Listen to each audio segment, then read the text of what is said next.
आज हम डिस्कस करने जा रहे हैं प्राकृतिक संपदा अर्थात प्राकृतिक संसाधन। Natural resources. नेचुरल रिसोर्सेस के अंतर्गत हमारे एटमॉस्फेयर और संपूर्ण ब्रह्मांड में पाए जाने वाले समस्त संसाधनों के बारे में डिस्कस करने जा रहे हैं। और यह टॉपिक जो हमारे सी टेट एग्ज़ाम का जो साइंस वाला पार्ट है, उस साइंस वाले पार्ट में नेचुरल रिसोर्सेस का जो टॉपिक है, पूरा का पूरा टॉपिक इसी टॉपिक से रिलेटेड है। क्योंकि यही टॉपिक सीटेट में नेचुरल रिसोर्सेस के थ्रू पूछा जाएगा। ये ज़्यादा काफ़ी इम्पोर्टेंट भी है क्योंकि ये एटमॉस्फेयर के साथ साथ ये समस्त ब्रह्मांड के में पाए जाने वाले समस्त संसाधनों के बारे में इसमें बताया गया है। इसलिए सबसे पहले हम डिस्कस करते हैं शुक्र और मंगल ग्रहों के वायुमंडल से हमारा वायुमंडल कैसे बनता है। क्योंकि शुक्र और मंगल ग्रह पर जीवन संभव नहीं है, लेकिन हमारी पृथ्वी पर जो उपस्थित वायुमंडल है वहाँ पर जीवन संभव है।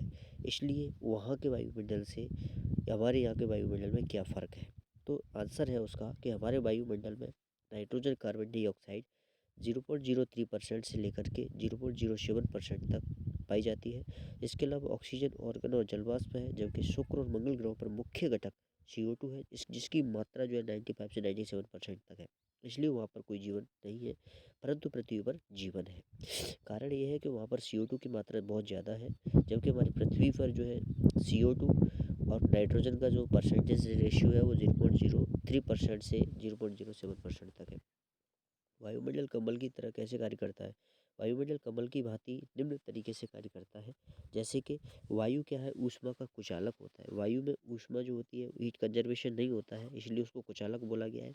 वायुमंडल पृथ्वी के औसत तापमान को दिन के समय तथा पूरे वर्ष भर लगभग नियत स्थिर रखता है और दिन के तापमान को अचानक बढ़ने से रोक भी देता है और रात के समय ऊष्मा को बाहरी अंतरिक्ष में जाने से रोकता है। इसलिए दिन के समय न तो ज़्यादा तापमान होता है और न रात के समय ज़्यादा ठंडी रहती है। इस तरह से वायुमंडलीय जो ओजोन परत सूर्य की जो हानिकारक विकिरण होती है, अल्ट्रावायलेट रेडिएशन को स्थल पर आने से रोकता है और उसके हानिकारक प्रभाव से बचाता है। इसलिए O ऑक्सीजन के दो संगठक होते हैं। नंबर 1 O2 होता है जिसमें ऑक्सीजन बनता है, O3 से ओजोन बनता है। इसके अलावा नेक्स्ट क्वेश्चन है कि वायु प्रवाह अर्थात पवन के क्या कारण है। स्थल तथा जल के ऊपर असमान रूप में वायु के गर्म होने के कारण ही पवनें उत्पन्न होती है। जैसे मान लो हम अपनी पृथ्वी पर कहीं भी हीट पैदा करते हैं, तो हीट पैदा करने से उसमें जो हीट होती है वो निम्न दाब से जाकर के ऊपर चली जाती है। इस तरह से वायु का अर्थात पवनें उत्पन्न होती हैं, क्योंकि जलवाष्प जो होती है जीवित प्राणियों के क्रियाकलाप और जल के गर्म होने के कारण बनती है। या तो स्थल पर जलवाष्प बने या फिर समुद्र में जलवाष्प बने। समुद्र में समुद्र की सतह का गर्म होकर के जलवाष्प के रूप में ऊपर चला जाता है और स्थल पर उपस्थित नदी, जल, तालाब आदि में गर्म होने के कारण पानी वहाँ से वाष्पित होकर के ऊपर चला जाता है। वह जमीन के ऊपर की हवा जल्दी गर्म होकर ऊपर उठने लगती है और समुद्र के ऊपर की हवा इस ओर आती है, क्योंकि जमीन के ऊपर निम्न दाब का क्षेत्र बनता है। इसके अलावा पृथ्वी की घूर्णन गति तथा पवन के मार्ग में आने वाली पर्वत श्रृंखलाएं भी हवा के बनने और इसकी दिशा को प्रभावित करती हैं। बादलों का निर्माण कैसे होता है। सबसे पहले देखते हैं कि दिन के समय जलीय भाग गर्म हो जाते हैं तब बहुत अधिक मात्रा में जलवाष्प बनती है। गर्म वायु अपने साथ छोटी बूंदों के रूप में अ, गर्म वायु अपने साथ जलवाष्प को लेकर के ऊपर की ओर जाती है और यह फैलती है, ठंडी हो जाती है। ठंडा होने से जलवाष्प जल की छोटी छोटी बूंदों के रूप में संघनित हो जाती है तथा बादलों का निर्माण करती है। जब ये जल की बूंदें बड़ी और भारी हो जाती है तो ये वर्षा, हिमवृष्टि और ओले के रूप रूप में नीचे गिरती है। मनुष्य के 3 क्रियाकलापों का उल्लेख करें जो वायु प्रदूषण में सहायक है। यानी मनुष्य की ऐसी कौन सी एक्टिविटीज़ हैं जो कि एयर पॉल्यूशन क्रिएट करती हैं। जीवाश्म ईंधनों जैसे कोयला, पेट्रोलियम का जलना, इससे भी प्रदूषण होता है। लकड़ी, उपले, डंकेक्स, पत्तों आदि का पूरी तरह न जलना, इसका कारण भी एयर पॉल्यूशन है। और कारखानों, उद्योगों आदि से निकला विषैला धुआं, पॉइजनस जो एयर होती है वहाँ से निकलता है, इसका कारण भी एयर पॉल्यूशन है, जो कि पूर्ण रूप से मानव के द्वारा होता है। इसके अलावा है कि जीवों को जल की आवश्यकता क्यों होती है। जीवों को जल की आवश्यकता निम्न कारण होती है, क्योंकि शरीर में जीवों के सभी कोशिकीय प्रक्रिया जलीय माध्यम में होती है। शरीर के एक भाग से दूसरे भाग में पदार्थों का संबंध घुली अवस्था में ही होता है। मनुष्य के शरीर का 70% भार जल के कारण होता है। अगर आप में ये समझ लो अगर आपकी बॉडी वेट जितना भी है, अगर उसका आप 70% 70% अगर उसका निकाल देंगे, उसके बाद आपका टोटल वेट आपके बॉडी पार्ट्स का ही रह जाएगा। अन्यथा 70% जो बॉडी पार्ट्स बॉडी वेट होता है वो केवल जल के कारण ही होता है। जल कुछ प्राणियों का आवास भी है, क्योंकि जल में मगरमच्छ, मछलियाँ, कई सारे जानवर, क्रोकोडाइल्स या शार्क फिश, व्हेल सारी चीज़ रहती है। जल कुछ प्राणियों का आवास भी है। इसलिए जीवों को शुद्ध जल की आवश्यकता होती है, क्योंकि खारे जल में नमक की मात्रा अधिक होने के कारण जीवों का शरीर उसे सहन नहीं कर पाता है। तो ये है नेचुरल रिसोर्सेस। ये नेचुरल रिसोर्सेस पढ़ रहे हैं, क्योंकि ये नेचुरल रिसोर्स से कहीं ना कहीं एक या दो क्वेश्चन हमें एग्जाम में देखने को अवश्य मिलेगा। हमारे शरीर के अंदर की कोशिकाओं में होने वाली अभिक्रियाएं उन पदार्थों में होती हैं। तो जिस गांव या शहर नगर में आप रहते हैं, वहाँ पर उपलब्ध शुद्ध जल का मुख्य स्रोत क्या है? हम जहाँ पर रहते हैं वहाँ पर एक्चुअली जल के मुख्य स्रोत के रूप में या तो हमारे तालाब रहते हैं, कुआं रहते हैं, बोरवेल रहती हैं। इसके अलावा नगर पालिका, नगर निगम जल वितरण प्रणाली भी होती है। तालाब, कुएं, नदियाँ, नगर वर्षा का संग्रहित जल, टैंक या डैम में बहुत जल होता है। क्या आप किसी क्रियाकलाप के बारे में जानते हैं जो इस जल के स्रोत को प्रदूषित कर रहा है? हाँ, जल के स्रोत को प्रदूषित करने वाले क्रियाकलाप निम्न है, जैसे शहर या नगर के नाले का जल और उद्योगों का कचरा नदियों तथा झीलों में प्रवाहित करना, खेती में उपयोग किए गए उर्वरकों तथा कीटनाशियों द्वारा, ये भी इसका जल पोल्यूटेड कर देते हैं। मृदा मिट्टी का निर्माण किस प्रकार होता है? मृदा निर्माण के निम्नलिखित कारण होते हैं। जैसे सूर्य के द्वारा भी मृदा का निर्माण होता है, क्योंकि सूर्य दिन के समय सूर्य पत्थर को गर्म कर देता है, जिससे वे प्रसारित फैल जाते हैं, और रात के समय ये पत्थर ठंडे हो जाते हैं और संकुचित हो जाते हैं। चूंकि पत्थर का प्रत्येक भाग असमान रूप से प्रसारित और संकुचित होता है, जैसे पत्थर में ऐसा बार बार होने से दरारें पड़ जाती हैं और अंततः छोटे छोटे टुकड़ों में विभाजित हो जाते हैं। पानी, पत्थरों की दरारों में जब जल भरने तथा बाद में जम जाने पर दरारें अधिक चौड़ी हो जाती है। बहता हुआ जल कठोर पत्थरों को भी तोड़ देता है तथा उन्हें अपने साथ वहाँ ले जाता है। ये पत्थर आपस में टकराकर छोटे छोटे कणों में बदल जाते हैं, और जल पत्थरों के इन कणों को अपने साथ ले जाता है और आगे निक्षेपित कर देता है, डिपॉजिट कर देता है, जिससे मृदा का निर्माण होता है। वायु क्या करती है? वायु का भी मृदा निर्माण में काफ़ी योगदान होता है। जैसे जल की भांति तेज हवाएं भी पत्थरों को तोड़ देती है। पत्थर एक दूसरे से टकराने के कारण टूटते हैं। वायु जल की तरह वायु को एक स्थान दूसरे स्थान तक उड़ाकर ले जाती है। इसके अलावा जीवित जीव का इसमें क्या इंपॉर्टेंट है? जीवित जीव लाइकेन पत्थर की पत्थर की तरफ उगते हैं। वे एक पदार्थ छोड़ते हैं जो पत्थर की सतह को चूर्ण के समान कर देता है, तब मृदा की एक पतली परत का निर्माण कर देते हैं। इस तरह इस सतह पर क्या है, मॉस जैसे दूसरे छोटे पौधे उगने लग जाते हैं। ये पत्थर को और अधिक तोड़ देते हैं। कभी कभी बड़े पेड़ों की मूलें दरारें भी चली जाती है, जो इसे चौड़ा कर देती है। मृदा अपरदन का क्या कारण होता है? ऊपरी मृदा टॉप सॉइल का वायु जल द्वारा स्थानांतरित होना मृदा अपरदन कहलाता है। जैसे चाहे मृदा का ऊपरी सतह का चला जाना, जैसे चाहे तो वायु के माध्यम से या जल के माध्यम से या तापक्रम के माध्यम से ऊपरी सतह का स्थानांतरित हो जाना ही मृदा अपरदन कहलाता है। एक स्थान दूसरे स्थान तक मृदा के कण ले जाती है। तेज बहता हुआ जल मिट्टी में गड्ढे भर देता है, जिसके कारण मृदा अपरदन होता है।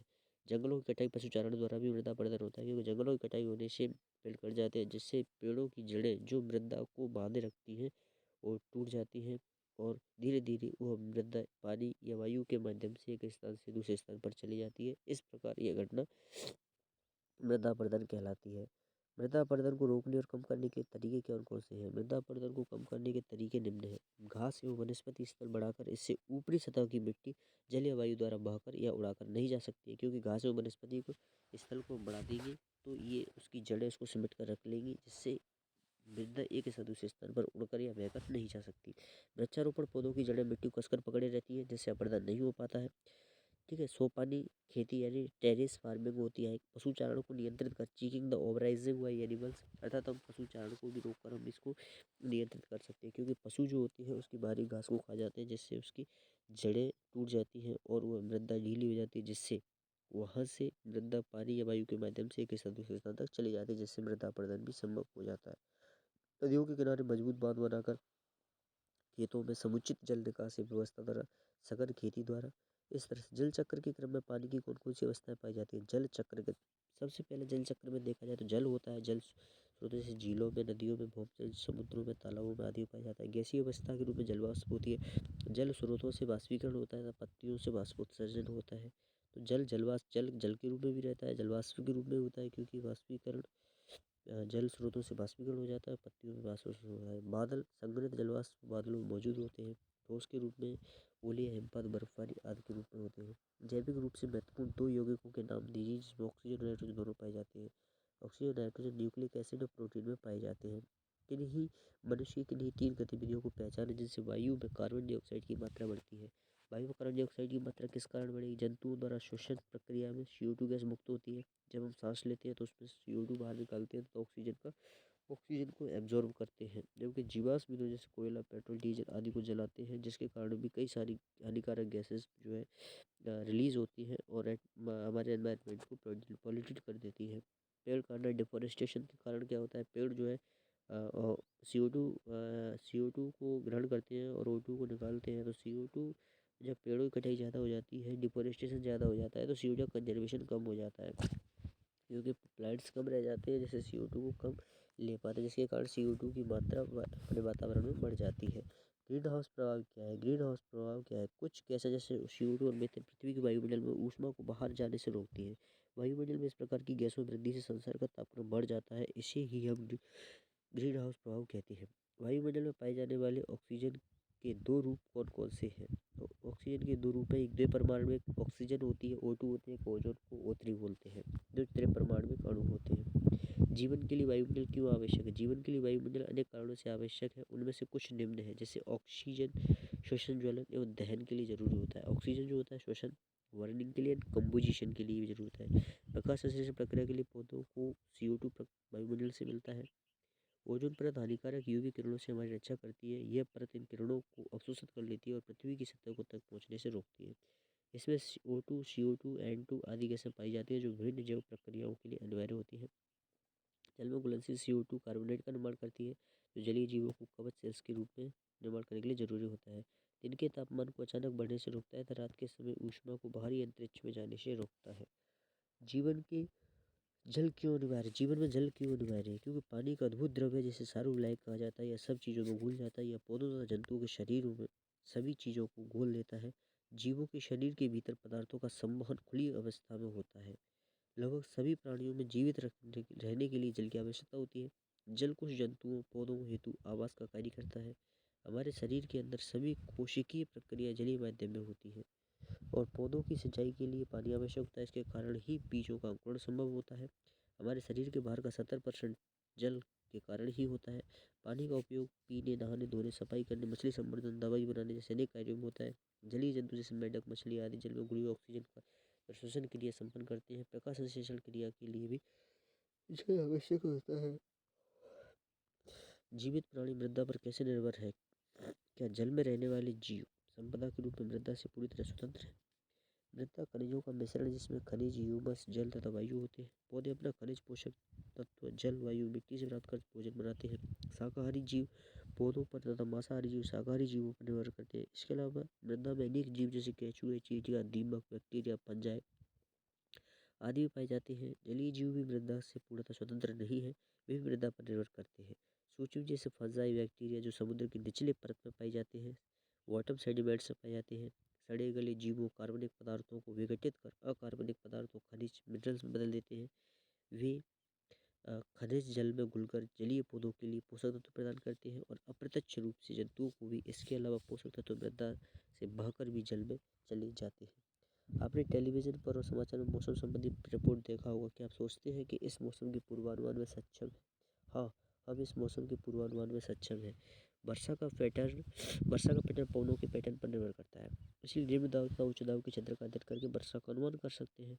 अतः किसी स्थान के तापमान, आर्द्रता, वायु की गति तथा कंप्यूटर में संग्रहित पूर्व वर्षा के डेटा के आधार पर मौसम वैज्ञानिक मौसम के पूर्वानुमान में सक्षम होते हैं। इसमें सैटेलाइट की भी महत्वपूर्ण भूमिका निभाते हैं। हम जानते हैं कि बहुत सी मानवीय गतिविधियां वायु, जल एवं मृदा के प्रदूषण स्तर को बढ़ा रहे हैं। क्या आप सोचते हैं कि इन गतिविधियों को कुछ विशेष क्षेत्रों में सीमित कर देने से प्रदूषण के स्तर को घटाने में मदद मिलेगी? हाँ, प्रदूषण के स्तर को घटाने में कुछ अंश तक सहायता मिलती है।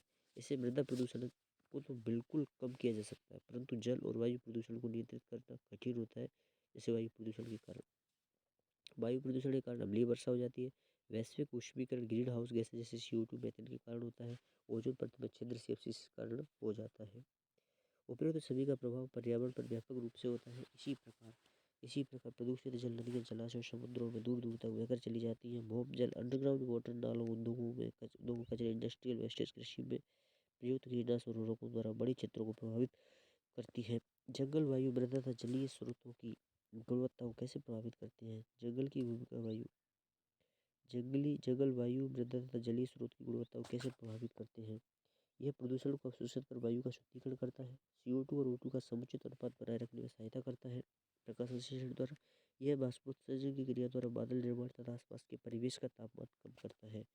मृदा क्या होती है? पौधों की जड़ें मिट्टी को मजबूती से जकड़ी रहती है। फलतः यह मृदा अपरदन को नियंत्रित करती है। मिट्टी की गुणवत्ता पौधों और जंतुओं के मृत अवशेषों के विघटन द्वारा ह्यूमस निर्माण से अच्छी होती है।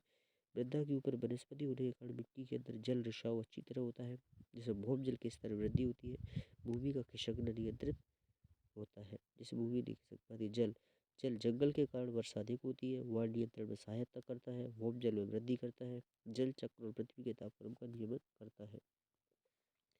आज के लिए बस इतना ही, फिर मिलते हैं आपको एक नेक्स्ट जो टॉपिक है साइंस का, जो कि सीटेट में आने वाला है, जो कि सीटेट के सिलेबस में दिया हुआ है। नेचुरल फिनोमेना के बारे में हम अध्ययन करेंगे नेक्स्ट क्लास में। आज के लिए इतना ही, मिलते हैं कल नेक्स्ट में, तब तक के लिए बाय बाय, जय हिंद, जय भारत।